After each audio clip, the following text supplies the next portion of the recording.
relação ao grego e ao hebraico, existem muitas palavras que agora mesmo o senhor citou, o harisma, né, uma palavra grega que é usada em várias partes da Bíblia.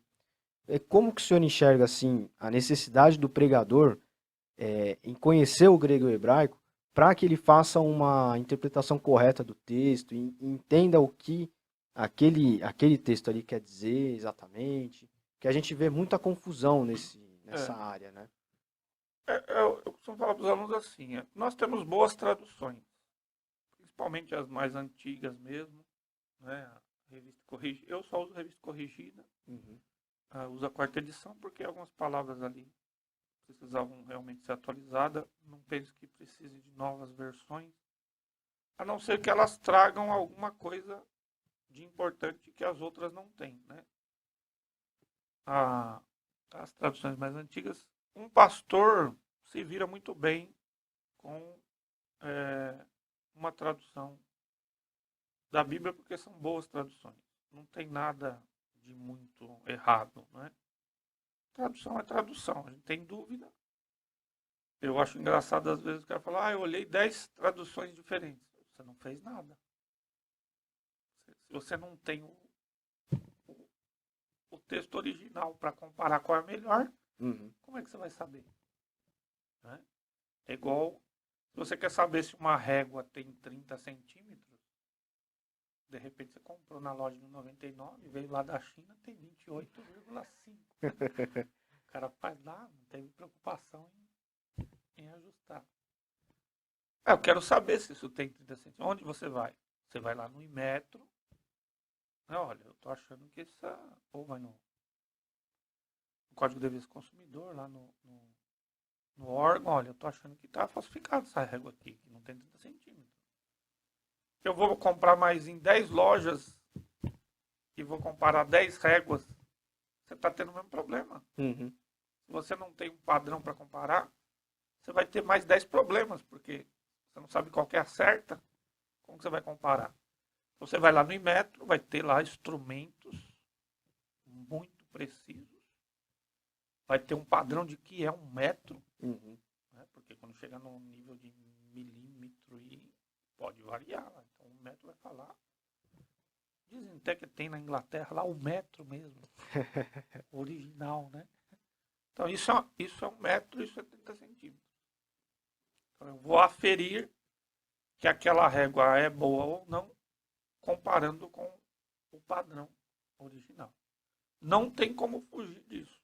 Nós temos o original, que é grego, hebraico e aramaico. Uhum.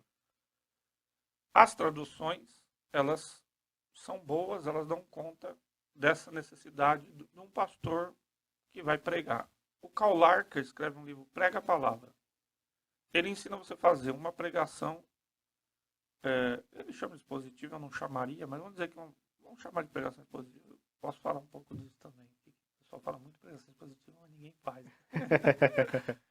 Vamos dizer, ele ensina o cara a fazer no português uma pregação que chega próximo de uma pregação expositiva. Uhum.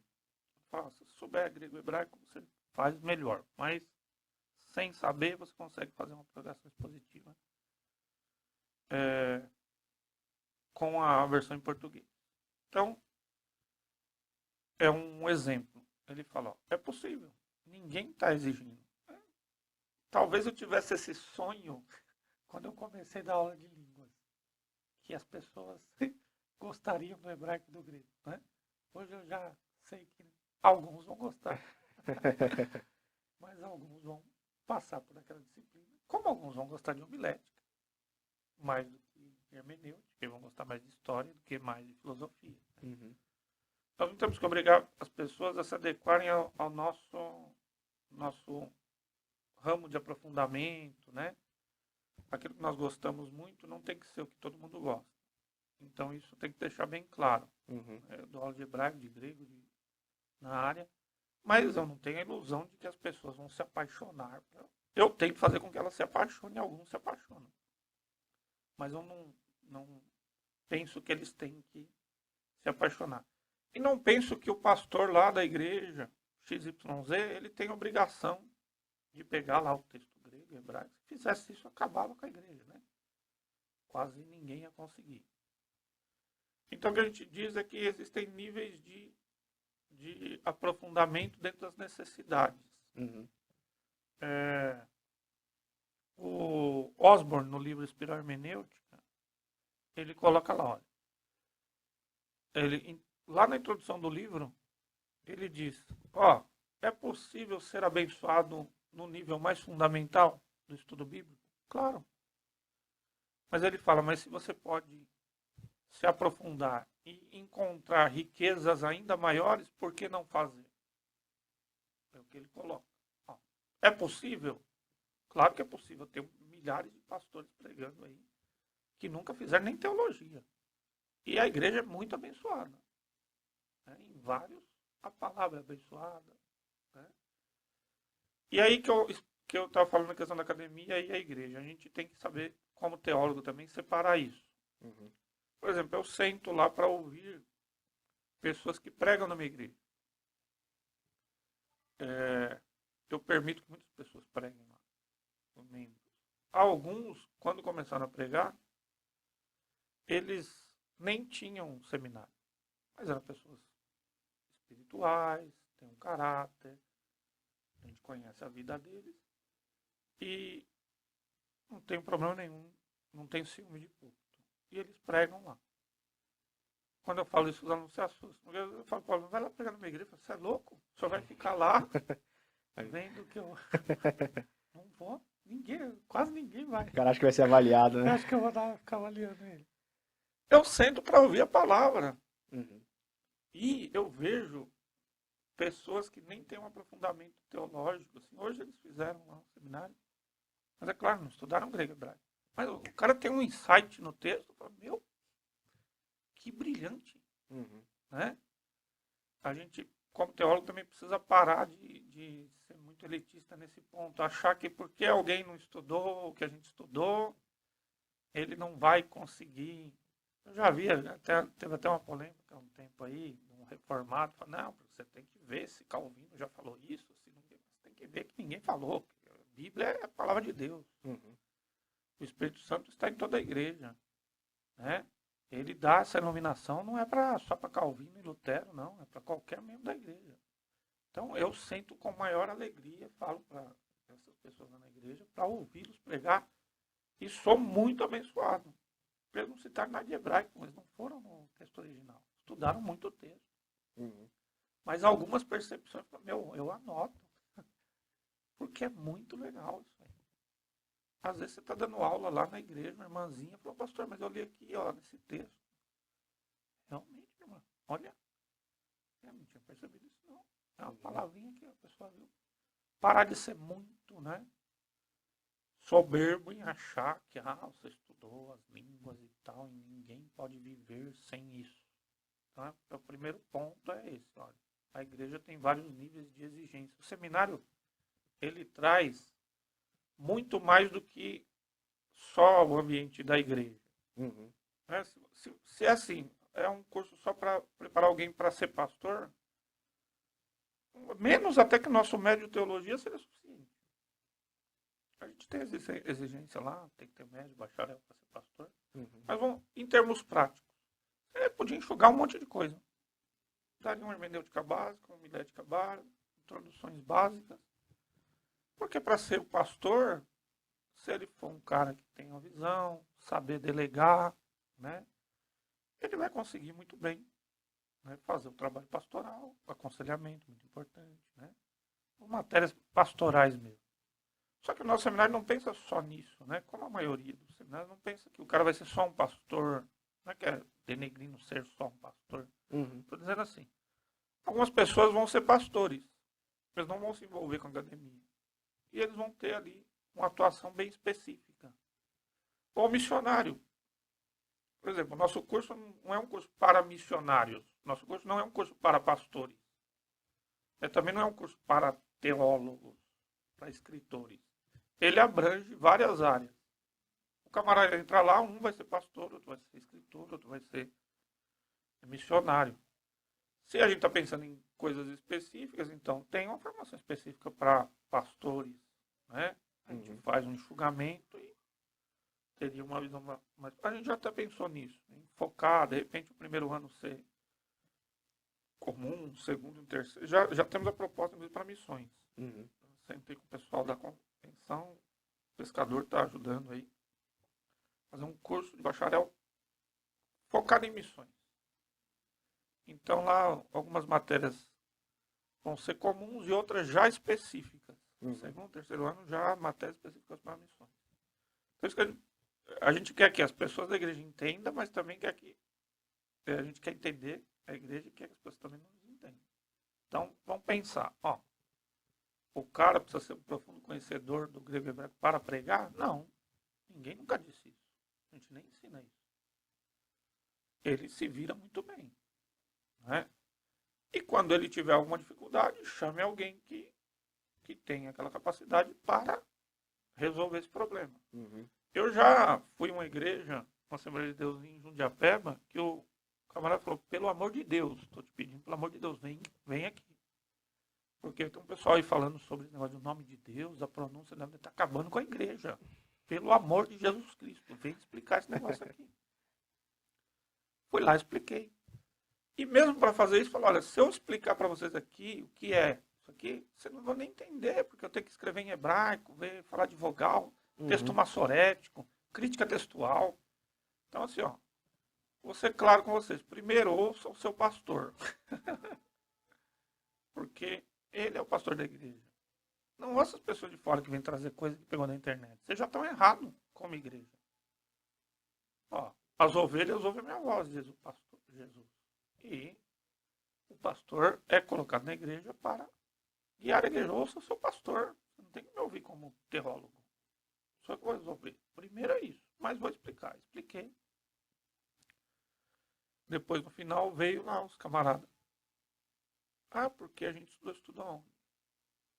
Ah, que eu vi na internet. Nossa, desculpa. Aqui, ó, eu levei as gramáticas. Ó. Internet você acha o que você quiser, né? Um monte de gramática aqui, ó. Você descobriu que os caras não sabiam nem alfabeto. Primeiro vocês estão... Você é da igreja? Ah, não, eu sou católico. O que você está fazendo aqui?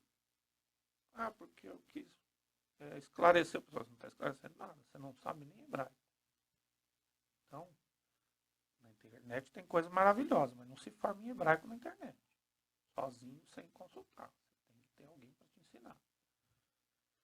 Aí a menina falou para mim, pastor, eu estava saindo da igreja. Se eu não viesse aqui hoje, eu saía da igreja, porque eu achava que era uma blasfêmia que a gente estava fazendo, porque estava usando o nome de Deus errado e tal. Minha filha, ouve o seu pastor. Não tem problema, a gente vem. Assim, a gente tem que entender que nós vamos militar em várias áreas. Uhum. Né? Alguns vão se especializar, outros não. Então, a gente não ensina isso no seminário, que todo mundo precisa saber profundamente grego e hebraico para pregar e para pastorear. Mas aí vem esse lado, olha, vai ter algumas pessoas que vão precisar fazer isso. Alguém vai ter que fazer. Né? Então, felizmente ou infelizmente, Deus nos deu essa tarefa.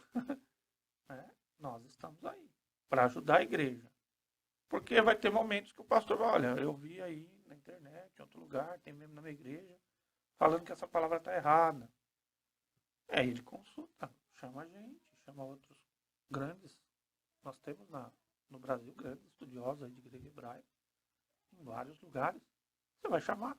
Assim como eu vou chamar alguém que eu não tenho vergonha nenhuma de chamar pessoas de outras áreas que eu não domino. Uhum. Eu vou falar, eu trabalhei ajudando lá, dando aula de informática para um centro de recuperação durante 20 anos. Agora, se eu precisar falar sobre recuperação, eu vou chamar o pastor Raimundo, que ele foi do crime, se converteu, tem a casa de recuperação há mais de 26 anos. Ele entrevistou milhares e milhares mesmo, 26 anos, milhares de pessoas com problemas com drogas, ajudou a recuperar muita gente. Eu não tenho vergonha nenhuma, pastor. Vem aqui falar sobre dependência química. Ele tem uma formação teológica básica. Uhum. Mas nessa área, eu não tenho vergonha nenhuma. É a mesma coisa. Olha, o seminário tem um monte de disciplina. É que o pessoal se assusta e estigmatiza a área de língua. É. Né? Então, o professor de hebraico, o cara faz sinal da cruz, faz bonequinho voodoo, faz espetar, né? É estigmatizado. Mas não, você não é obrigado a... A média é 7, querido. Eu não gosto da matéria, a média é 7. Uhum. Você não gosta da matéria, mas ela tá na grade. Tá na matriz curricular, você vai ter que passar. A média é 7. Não tem problema nenhum. Se você quiser passar e tirar 7, eu quero que você tire 10. Quero que você aprenda e se aprofunde. Assim como o professor de arqueologia, assim como o professor de Novo Testamento. Então a gente vai ter... A igreja tem que entender que tem pessoas que foram chamadas para áreas específicas. Uhum. Né? E elas vão contribuir para a igreja nessas áreas. Quando tiver dúvida sobre algum assunto, a gente vai consultar essas pessoas. Então, é para isso que serve. Agora, se um pastor fala, pô, mas eu quero ver o que tem aí, como diz o Osborne. Bom, se eu vou ser abençoado me aprofundando, por que não? Né? Então, eu vou dar uma de louco. Vou tentar ver o que tem aí. Então, algumas coisas você só consegue enxergar no original. Uhum. Por algum motivo, Deus escolheu o grego, hebraico e aramaico para inspirar a sua palavra. O pastor Né sempre usava esse texto, o Dr. Paulo também, né? Na plenitude, Gálatas 4:4, na plenitude dos tempos, Deus enviou seu filho, nascido de mulher, nascido sobre a lei, para resgatar os que estavam debaixo da lei. Na plenitude. A palavra grega é o copo cheio, né? Quando o copo enche até a boca assim, certinho. Nem derrama e nem está menos. É a plenitude. No tempo certo, por quê? A estrutura de organização romana, o livro Período Interbíblico é fenomenal. O pastor Enéas falou, a influência de cada império para a formação do Novo Testamento que isso contribuiu. Então, vai falar os romanos, as estradas, a estrutura administrativa, a língua grega. Então, é essa língua que Deus quis usar para a revelação do Novo Testamento. Lá para a revelação do Antigo, ele escolheu a língua hebraica, tem as suas características, hebraico e aramaico. Então, certas características você só consegue ver nessas línguas. Uhum. Por exemplo, a ênfase do autor. Você consegue ver no texto em português, sim, mas no texto original salta aos olhos. Ó, e esta é a ênfase. Ele colocou essa palavra na frente e não aquela. Né? Ele escolheu esta palavra e não aquela. Então, em vários níveis, o pastor vai ser mais abençoado e vai trazer uma mensagem mais aprofundada se ele estudar as línguas originais. Né? Então, vamos dizer que para a questão pastoral, o empenho nem é tão grande assim. Uhum. Tendo um bom conhecimento gramatical, bom assim, do intermediário, passou do básico, né? Passou do básico, que é aquelas informações gerais, lá para o intermediário. Você consegue ver quem é sujeito, quem que é verbo, quem que é objeto. Você já consegue ver as ênfases. Né? Você consegue consultar um dicionário teológico, vai lá no texto grego, vê a palavra, consegue consultar um dicionário teológico, consegue usar um léxico analítico para analisar a palavra, né? Se está no auristo, se está no perfeito, ou lá no hebraico, se está no catálogo, catálogo. Você consegue identificar? Isso é um conhecimento intermediário que te dá essa possibilidade. Então você vai ter muita riqueza na hora de, olha, a ênfase é essa, o autor escolheu essa palavra e não aquela. Então vai contribuir muito para a sua pregação. O Roberts tem um livro, esqueci o nome, eu apresentei lá na palestra, em que ele mostra, olha, a importância para a pregação. Aí ele põe, vai lá, ele vai livro a livro do Novo Testamento, olha, essa palavra é importante, essa preposição, isso enriquece o seu sermão, né? Você consulta no original. Então, no nível, pensando na questão da igreja, um pastor vai ser abençoado. A formação que ele tem no nosso seminário já lhe dá essa condição. Uhum. Ah, mas eu quero dar aula de hebraico. Aí é outra coisa, meu filho. Aí você vai precisar comer hebraico com farinha, né? Ler várias gramáticas, se matar e fazer exercício. Aí eu quero fazer um mestrado, então aí vai Mesma ter que coisa, né? aprofundar, quer fazer um doutorado. Então, o que a gente tem que entender é isso. Nós não ensinamos que o aluno, ou que o pastor, que todos eles têm que ter esse conhecimento, né? Até o Karl Larkin fala, nem para uma pregação expositiva você consegue se dar muito bem com o texto em português. Mas é lógico, não vai ter, não, certas expressões nós conseguimos entender, mas não tem nas traduções, né? As ênfases você não consegue colocar a mesma ordem que está no original no português, não dá certo. Uhum. Talvez um interlinear te ajudaria a ver isso. Existe pela cultura cristã o interlinear texto majoritário. Então ele pega o texto grego e põe a palavra por palavra embaixo, para mostrar para você quais as ênfases. Mas não dá para fazer uma tradução daquele jeito, né? Uhum. Tem no Antigo Testamento também, o Edson Francisco fez para o Antigo Testamento. Esse não é analítico, mas é interlinear, palavra por palavra. Então você conseguiria ver. Então são ferramentas que a gente tenta explicar para os alunos. Existem ferramentas que você pode usar. Isso vai ajudar muito na pregação. Você quer fazer uma análise exegética. Então, também tem níveis. Você quer fazer uma análise exegética para pregar, ela pode ser mais enxuta. Ela não precisa de tantas questões. Agora, um trabalho acadêmico de exegese, então aí vai ser mais profundo, né? Uhum. Nós tivemos experiência com alguns alunos, porque chega no fim, no quarto ano, os alunos perguntam, professor, e agora? Eu falei, agora depende de vocês. Como assim? Se quiser aprofundar, a gente faz um grupo e vai estudando. Tem várias áreas. Quer aprofundar em quê? A gente quer aprofundar em língua. Olha, que já me falaram isso. Aí depois a gente começa, o pessoal desiste. Aí um grupo se interessou, uns 10. Aí falei, vai ser assim, assim, assim. Ficaram 2. Né?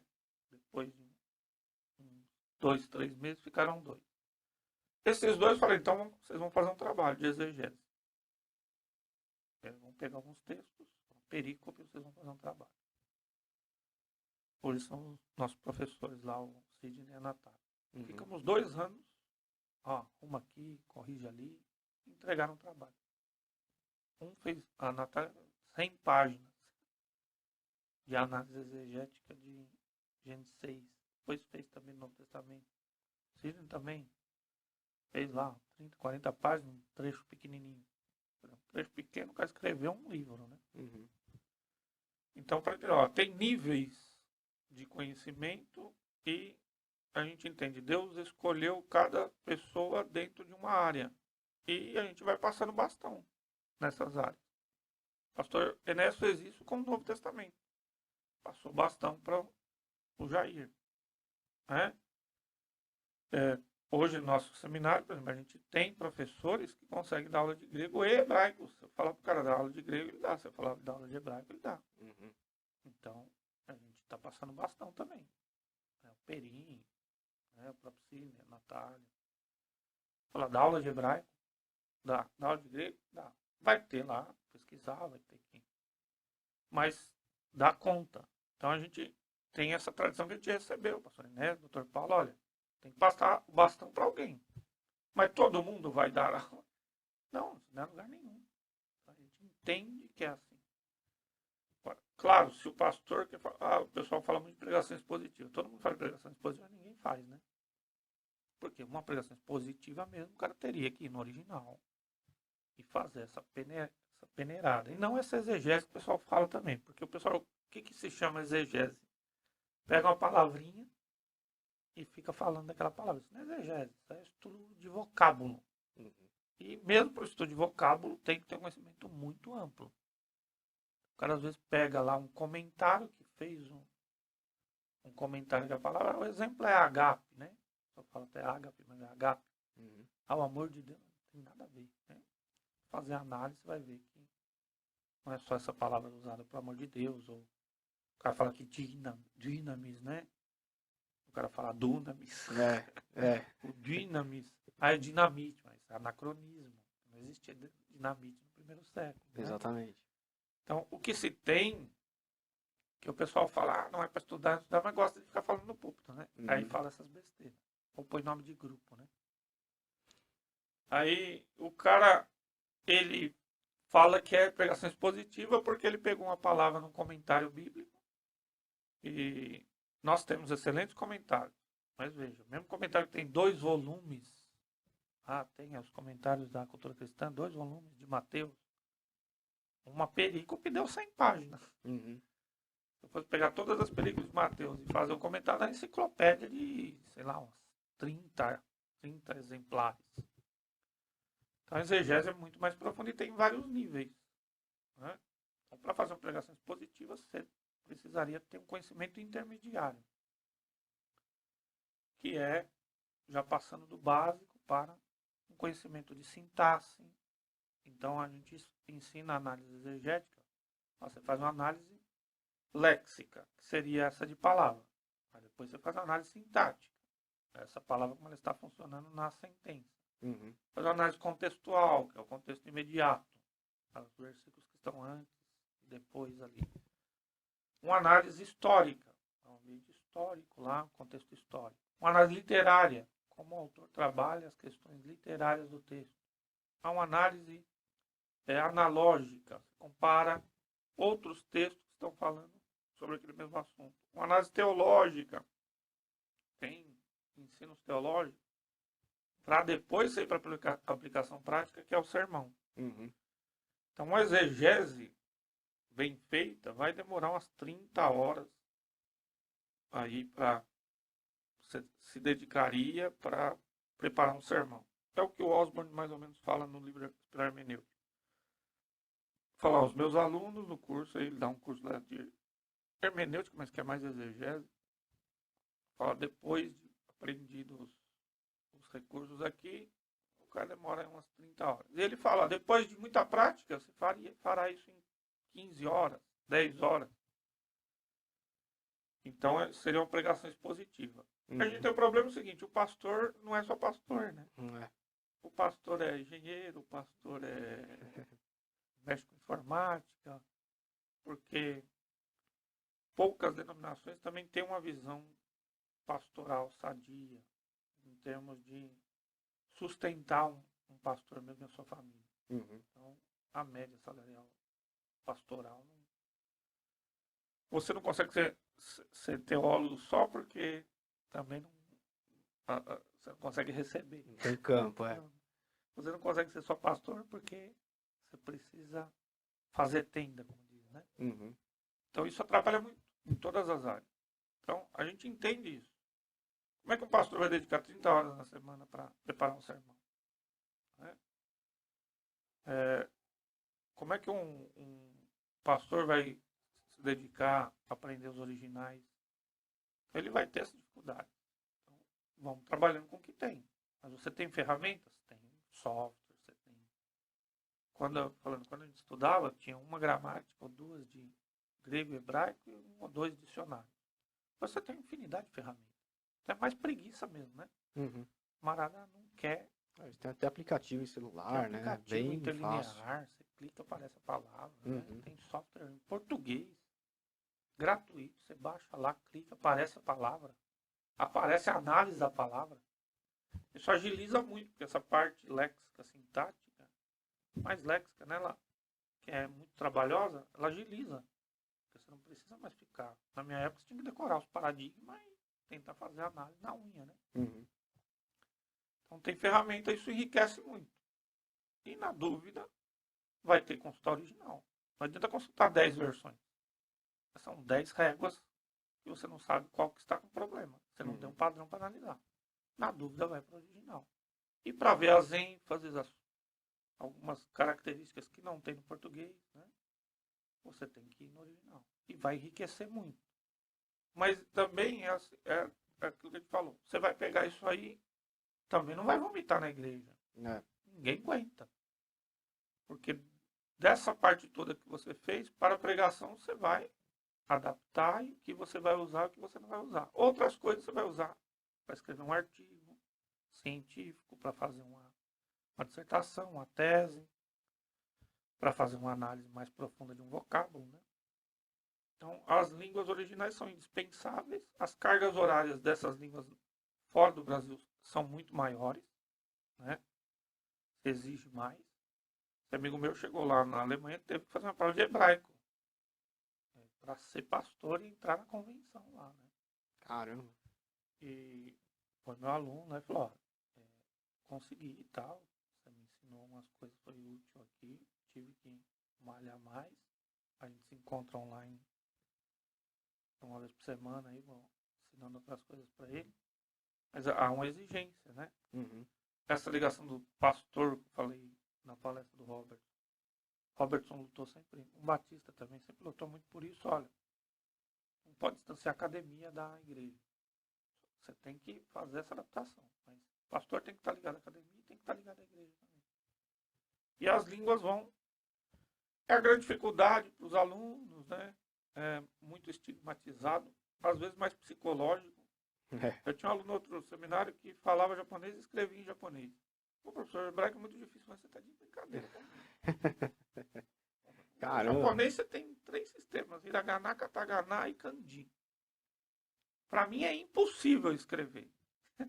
Não é difícil. Não, mas é mais difícil. Não tem lógica. Eu estava aula de grego para ele. Tem 24 letras no alfabeto grego. Só, acho que o hiragana tem 26 símbolos. Nossa. Depois mais não sei quanto no katakana, depois mais o kanji. Mas não é possível, não tem comparação. Claro, o grego vai ter outras dificuldades que não tem nas línguas asiáticas, mas você está com dificuldade de aprender alfabeto grego é loucura, né? Porque a maioria das letras são parecidas com o português. É, exatamente. Nossa, o japonês tem um Hebraico você pode desenho. reclamar que não tem nada a ver, mas o japonês é silábico, né? Cada sinal tem uma sílaba. Depois tem o kanji, que é pictórico, que é ideográfico, né? Você vê os símbolos, significa alguma coisa já. Não tem comparação que é mais difícil a estrutura do alfabeto, né? Uhum. Mas vem com aquele psicológico de que é muito difícil. E aí essa barreira psicológica mais atrapalha os alunos. Uhum. É muito difícil, né? E nem chegou na aula, o cara está lá no primeiro ano, vai ter hebraico só no terceiro, né? O grego no hebraico no terceiro, agora a gente mandou o grego no quarto. E ele já está, não, mas é muito difícil. Já tem aluno que desistiu na segunda aula. Rapaz, a primeira aula foi muito ruim.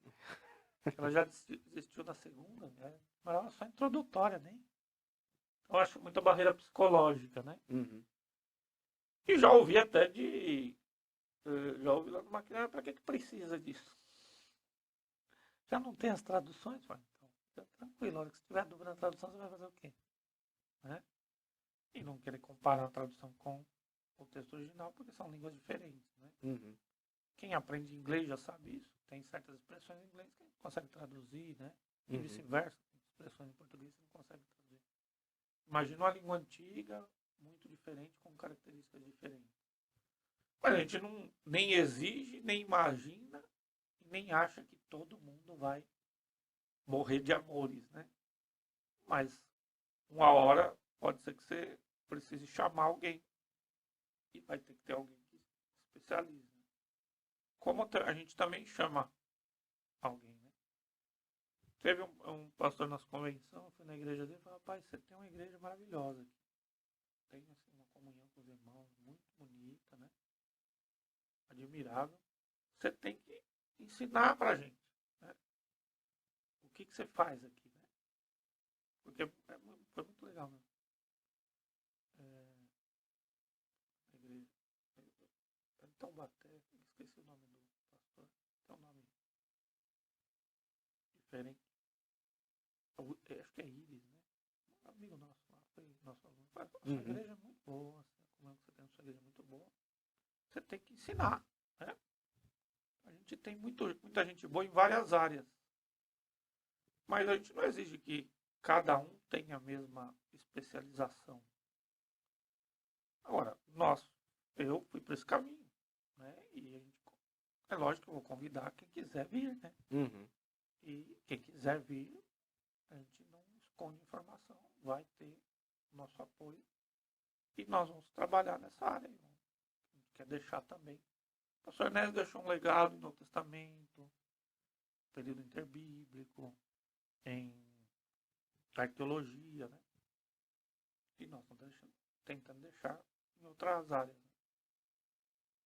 E eu acho que tem que ver assim. O pastor, não precisa. Não precisa não. Uma hora você vai precisar. Uhum. Né? E também não tem que dizer, você tem que fazer. Não tem nada. Você tem que ver lá o que você acha que